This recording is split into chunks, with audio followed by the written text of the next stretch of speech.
Hey, what's going on, guys? My name is Eiyuu Senki, and what you're seeing here is going to be a walkthrough of Eiyuu Senki, a arrogant visual novel slash, I guess, turn-based RPG kind of thing. For those of you who are subs on my normal channel, this is probably not meant for you, because my channel is known for very different things, not anime weeaboo shit. But, if you are here for Eiyuu Senki, then you're probably in the right place. A couple things that I need to talk about before starting off with the actual walkthrough itself. My recording software, I'm currently using NVIDIA Shadowplay, which is a free downloadable recording software that anyone can get as long as you have an NVIDIA driver, or not driver, what the hell am I talking about? NVIDIA graphics card. If you have an NVIDIA graphics card of any kind, I believe you can download Shadowplay and it should come free and it'll work with it just fine. I have a 760 GeForce, so does 760 even come in GeForce? I don't fucking know. Anyways, my card is 760, so I'm using Shadowplay because it's free. I mean, you can't say why would you say no to free shit? And yeah, I tried to toggle with the configuration settings for Eiyuu Senki, except the problem is if I go to configuration, as you guys can see here, and click on full screen or window full screen, apparently Shadowplay doesn't recognize the game to be an actual game program. Most of these kinds of things aren't, understandably. But even if I tell it to capture the desktop, which should work, because you're still capturing a desktop, for some reason Eiyuu Senki won't allow that. So I'm pretty much forced to record in Windows, and as you guys can probably see, because I'm recording on desktop, you can obviously see my desktop background is changing over here. It might get a little distracting, so if it does, you know, just leave a comment and I'll turn it off, I guess. As you guys can see, I can't actually expand the borders of the window itself for Eiyuu Senki. You can only really change that by clicking on full screen and window full screen. So, but obviously if I do that, like I said, it'll fail to capture anything, so I can't do that. So I have to kind of record this way, and obviously you guys can't see everything, so I do recommend you guys put it into theater mode or full screen if you want to, if that's what you prefer. But just know that you guys will see that my desktop background kind of flipping through, so hopefully that doesn't really get too distracting. As for the game itself, I guess we'll just start a new game here, and I'll explain as the game progresses, or as we go through the game. Treasure Takeover, no, we will not be doing that because we are going to just be playing a vanilla walkthrough of normal. Can start a game on hard mode? No, we want to play normal. I've already beaten this game both through normal and through hard, so that's why it's asking me those things. How do we put it on auto friggin' thing? Autoplay. So we'll just have it put on autoplay so as I explain the plot and the whole point of this game. So Eiyuu Senki is, like I said, a turn-based JRPG. It's a very similar, I shouldn't say it's very similar, but it does take a lot of inspirations from a previous title that kind of follows the same theme, called Sengoku Ranch. You guys may have heard of it. I even played through it. I have the game. I have like over 1,000 hours on it. And I don't know. I'm probably exaggerating, but I already have a walkthrough of Sengoku Ranch, True Route, on my channel. So if you guys want to check that out, there you go. But like I said, Eiyuu Senki is, I don't know. I don't want to call it a spiritual successor to Sengoku Ranch because there's a lot of things that are different about Eiyuu Senki than than Sengoku Ranch, but they are similar enough to where I would like to compare them at the end or so, or something like that, and kind of compare, you know, what each game did right and which each game where each game can improve. So it's not surprising that if you look at the credits, Alisoft comes up quite often. They even put Uesugi Kenshin in here from Rance. Like that's kind of indicative measure of Alisoft's inspiration, huh? If you couldn't tell that from that already. So as the prologue, you guys probably have read the dialogue as I was blabbing on right now. This game is translated. You will have to get a torrent for it though. So I may or may not provide the torrent links down in the description below if enough people request it over time, because I know this video isn't really going to get a lot of views at once, you know, as soon as I upload it or something like that.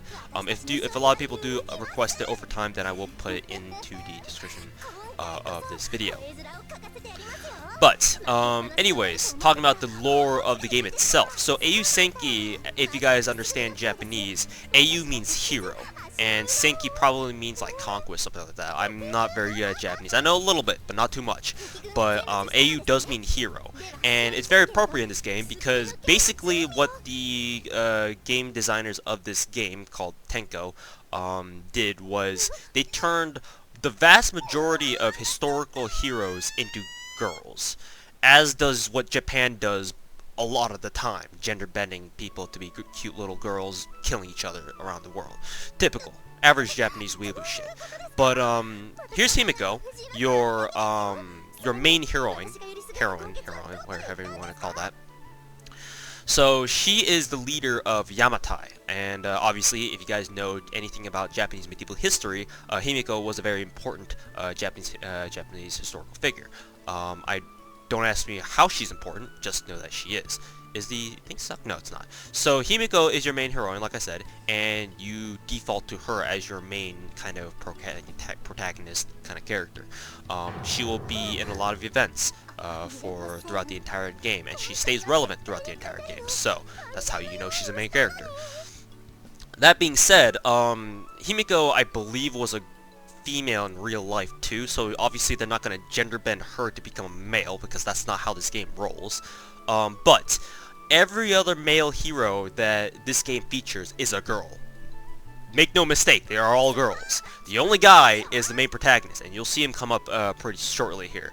So that's the whole point of this game, to basically conquer the entire rest of the world. I mean, hell, the game's subtitle is The World Conquest, so that kind of is a dead giveaway to what the hell you're doing, or you're trying to do anyway. So you start off from Japan, and you go out to the rest of the world, and just conquer everybody, and gain cute, historical, gender-bent commanders along the way.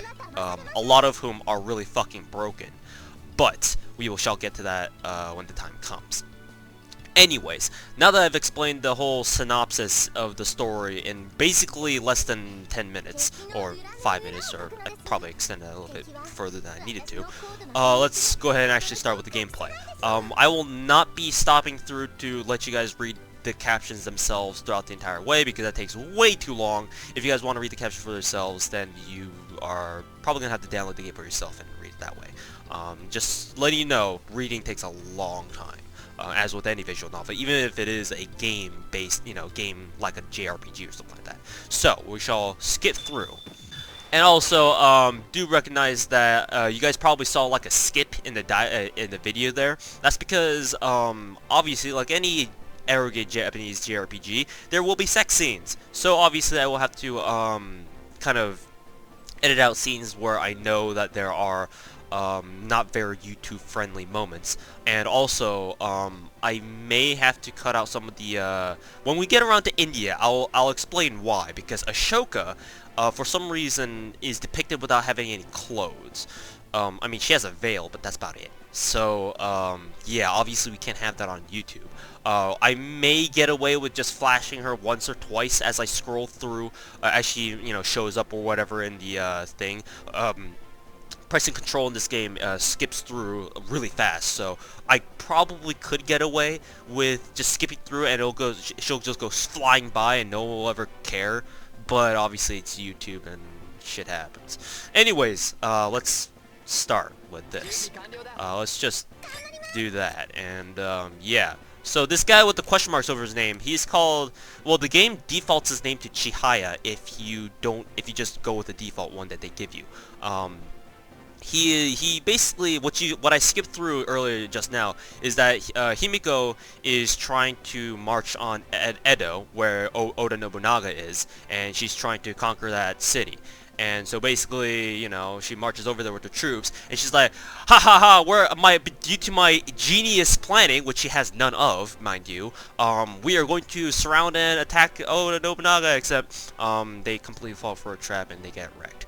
And they're all on their way back, and they get attacked by these bandits here. And that's when Oda Nobunaga, or not Oda, fuck, Chihaya comes down from the sky all magic-like, in a fucking Deus Ex Machina, and fucking protects Himiko, and now she's probably gonna fall madly in love with him, Not madly enough, you're just gonna get obsessed over him. And they're going to kick some ass. So let's begin. I will explain the battle mechanics once we actually get to the title screen, or the main menu screen. I should probably stop pressing control all the time. That's kind of a bad habit for me. Not very YouTube walkthrough friendly. I will kind of skip through that though. Control is your friend sometimes. Okay, so that's the opening sequence. I would show you that, but I'm running a walkthrough here, so can't have that. So that's Yamato Takeru? Yamato Takeru. I'm using my American accent to say everything, so we'll just default his name Chihaya. As you guys can see, the text is in Japanese because you need to be on Japanese locale to play this game. Okay, so game gives you another tutorial. Why is my game lag? That's funny. Okay. So, who can we kill first? Can Chihaya solo that guy by himself? I'm not too sure. We'll bet on it. Ugh, pressing control again. Gotta stop that. Eh, barely. If he was at full troop count, then he probably would have soloed that, but it's alright.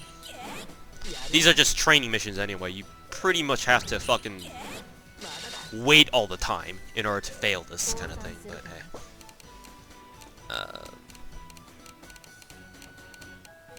She has 9 attacks, so we're going to go ahead and attack. Crit, cool.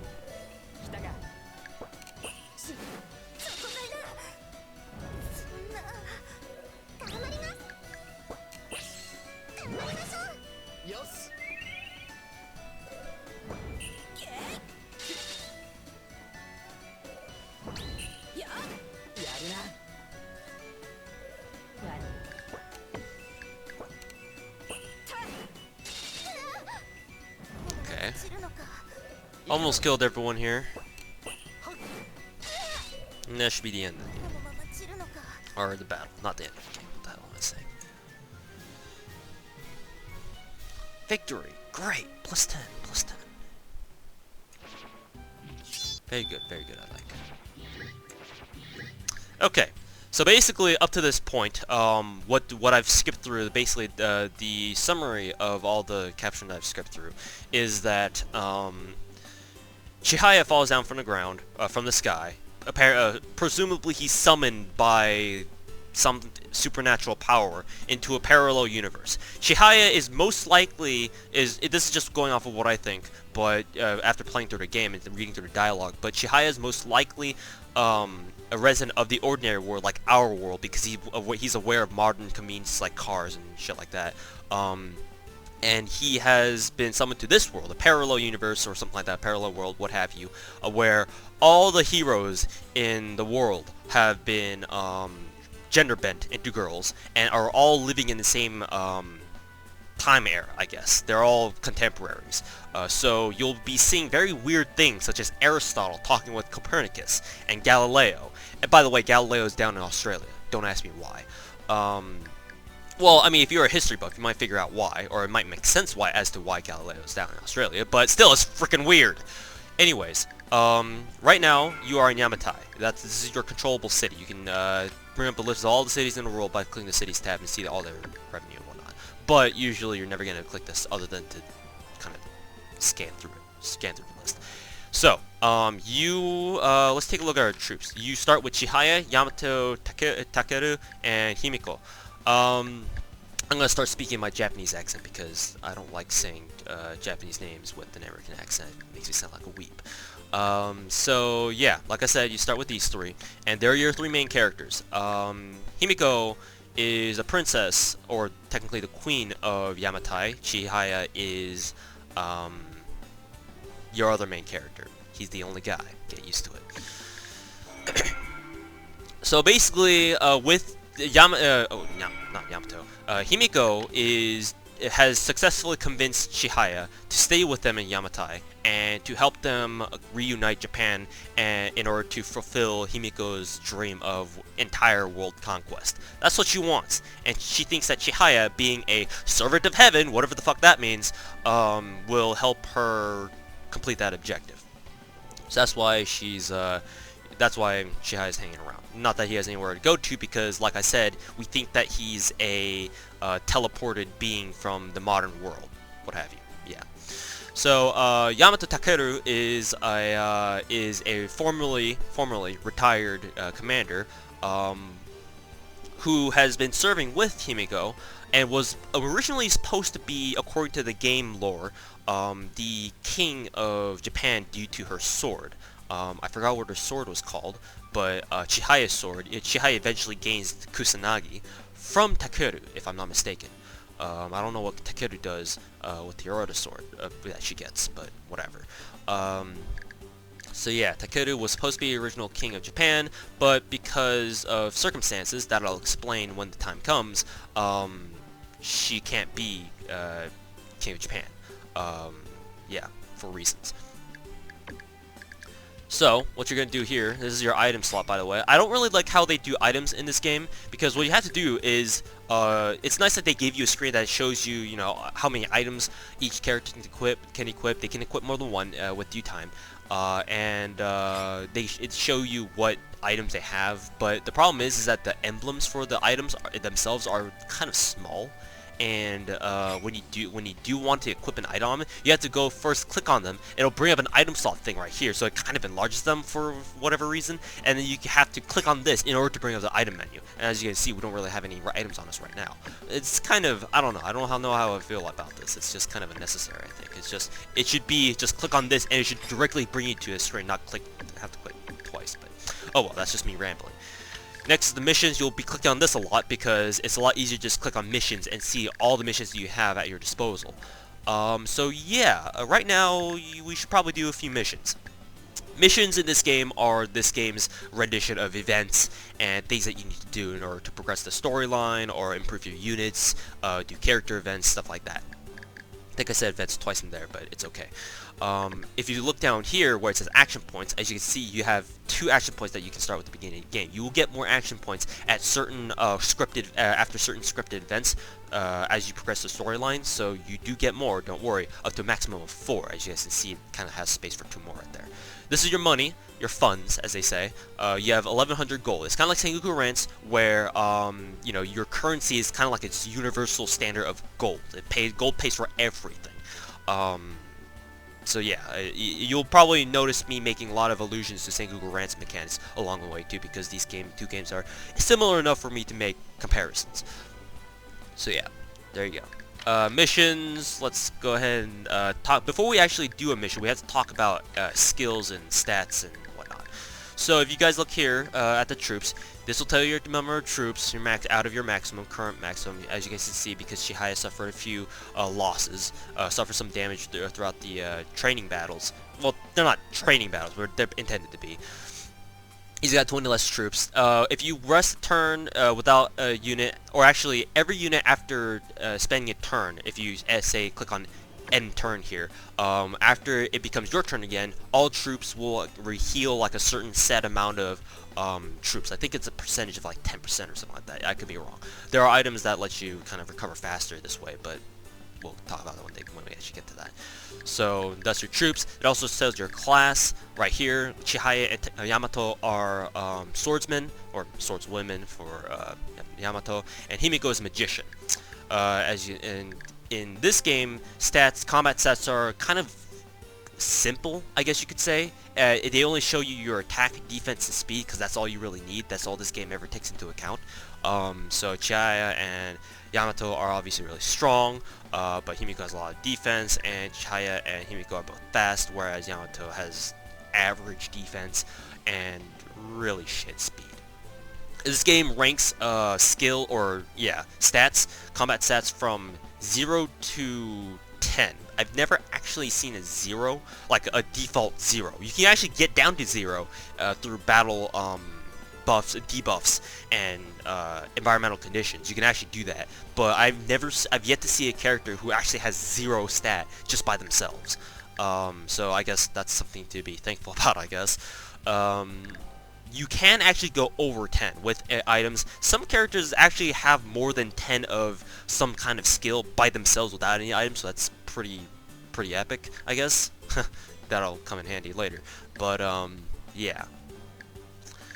And as you see, the techniques are their skills. If you look on the left side, over where I'm pointing right here, Chihaya has 1 skill, that's his basic sword attack. Yamata has 2 basic sword attack and a special hero skill called Sumigare no Tachi, which is an AoE, really devastating, kills everything. 3.5 damage, hits 3 people, and has an insane range for a swordswoman.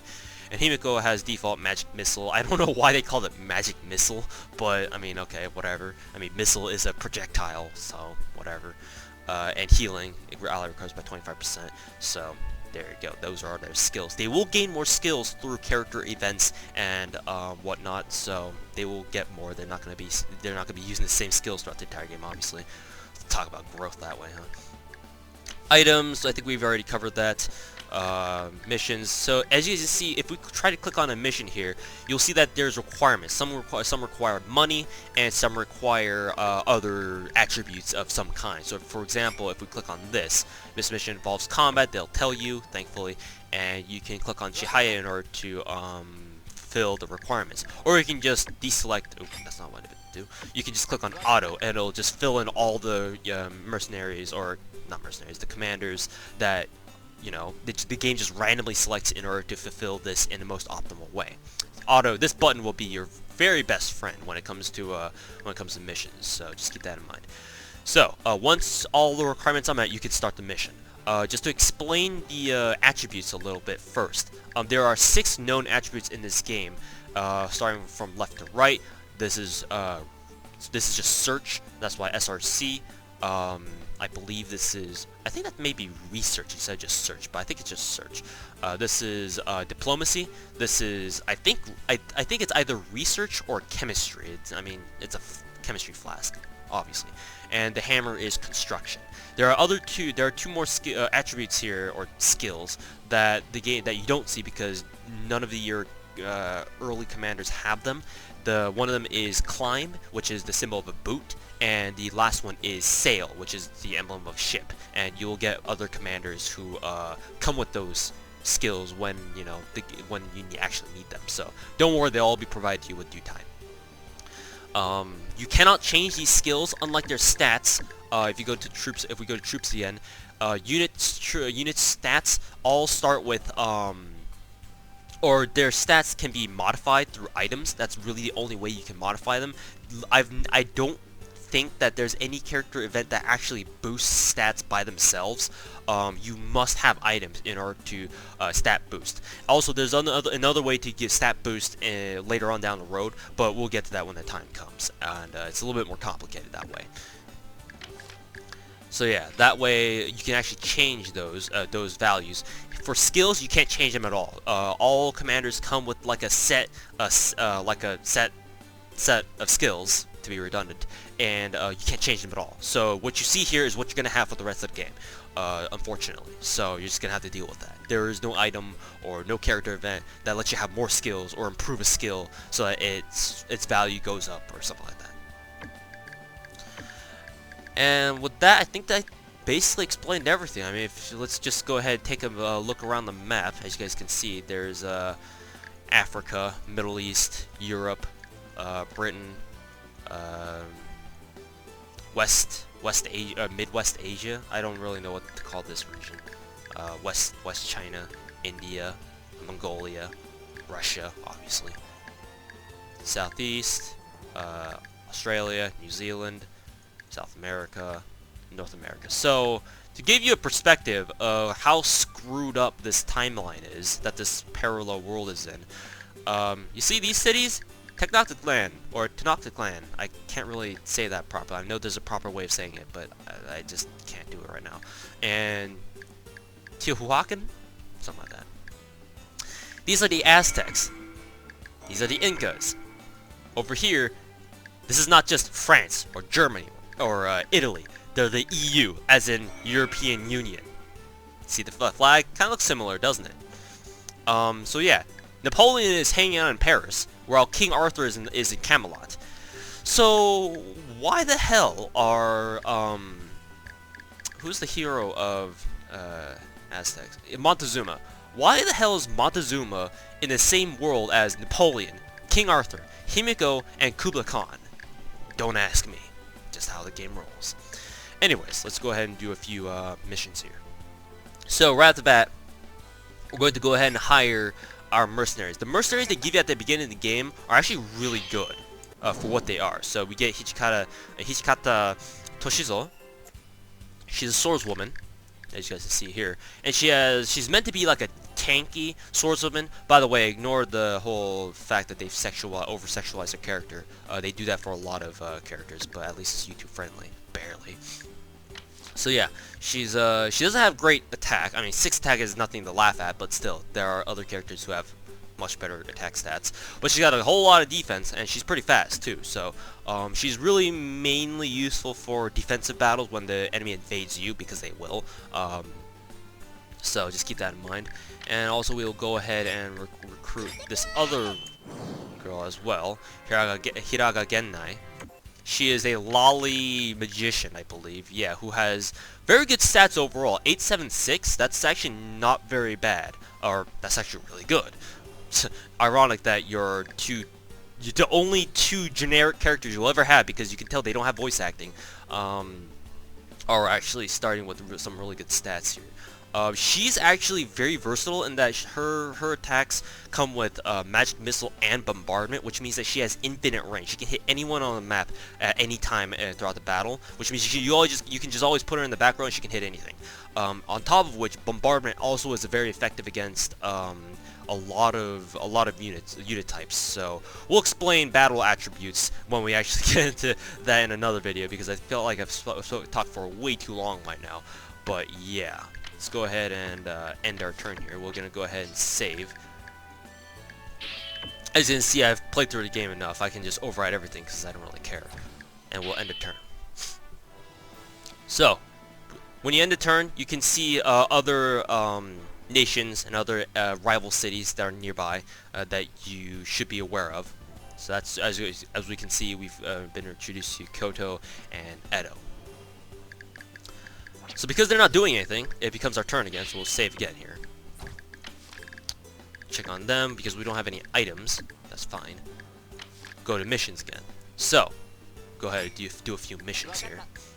We don't want to use Chihaya right now. But unfortunately, Chihaya and Himiko are the only ones who actually have any skills to speak of. So we'll just use Himiko, because I want to field Chihaya in the battle. Alright, blah blah blah. As you can see, missions give you funds or progress through characters, character events, depending on what they are. You can kind of tell what they are just by the emblems, as you can see right here where my cursor is. You can tell what kind of emblems they are, or what kind of missions they are, just by the emblems. If they have a little sword down at the lower right hand corner of the emblem, that means it's a combat mission. As you can see, this mission involves combat. Only participating members can join the battle. So we'll just shove everyone in there.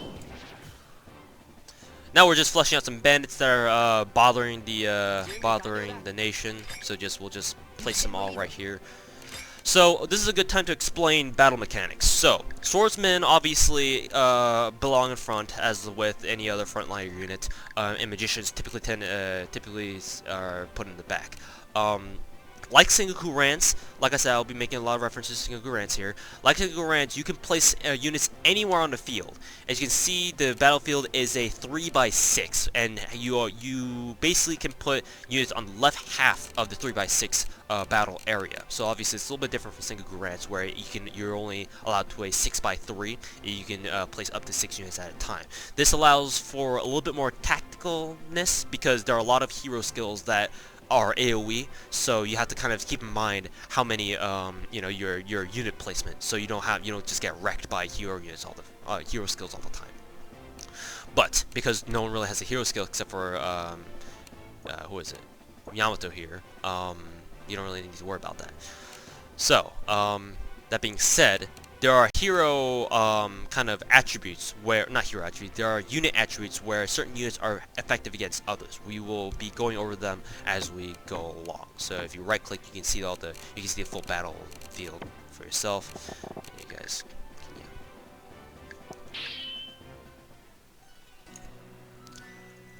want to make them pay? Yeah, whatever. So these guys are pretty weak. So yeah, Chai can one-shot any of them. Unit troops are or the number of troops that enemy units have is very important in this game, because I think how this game calculates attack damage is by looking at what your max unit count is. Like, say Chihai is obviously at full max count or full troop count, and he's got 540. So the game says, okay, you have this much, you have this many troops as your max count. So we're going to give you like a damage, like base damage of some kind that's variable with how many troops you have, and on top of which, depending on how many troops that you have still alive, we're going to put a modifier on that so that you do however much percent damage of that. If you're at full HP, if you're at full HP, then obviously you're going to do 100% of your damage. If you're not at, if you're a little bit less than that, let's say half damage, then obviously we're going to put a modifier. It's probably not half, because that doesn't make sense. You're going to put a modifier on that, and you're going to do a little bit less damage, something like that. Because there are times where you'll see that if you have, if you have units that have very high max count, but are currently at very low HP, if you attack someone, they do like a ridiculous amount of damage for some reason. Like, you'll see often 50 troop count units that have like 1,000 or 2,000 maximum units, and do like something absurd like 300 or 400 just as a base. It's like, what? How does that make sense? Apparently that's how this game calculates attack. So we're gonna go ahead and attack the maximum guy first, or the guy with the most troops. We're gonna go ahead. We can actually, like I said, with Hiraga getting that, we can actually hit the bandit captain at maximum range, even though her standard attack can't reach him quite much. But we're gonna get rid of these guys first. So, I mean, it doesn't really matter who we attack. Just kill someone. There we go.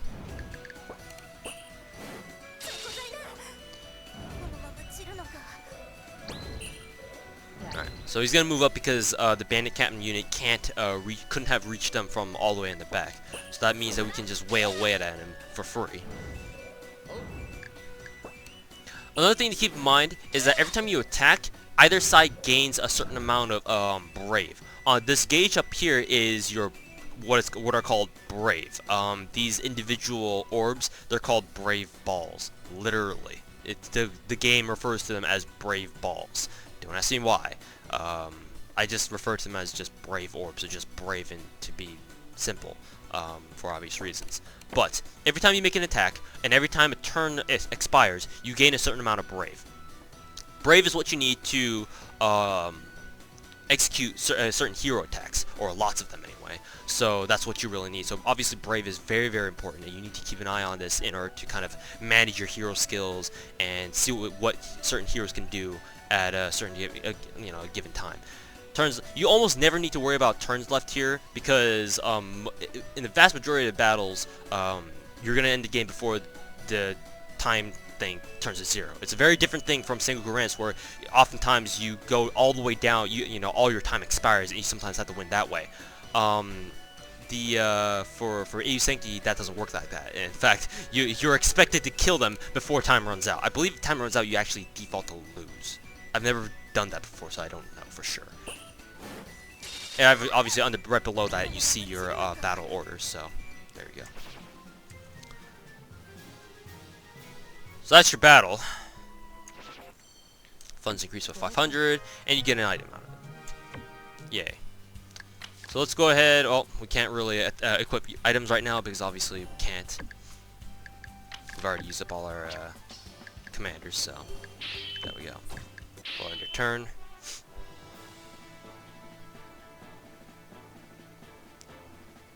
That's Oda Nobunaga, by the way. Yoshitsune first, and Oda Nobunaga second.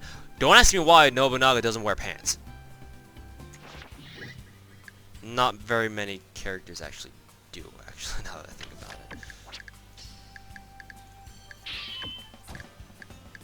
Okay, so we're gonna go ahead and equip the item and end the video here. Just gonna equip the item onto Chihaya, because why the hell not?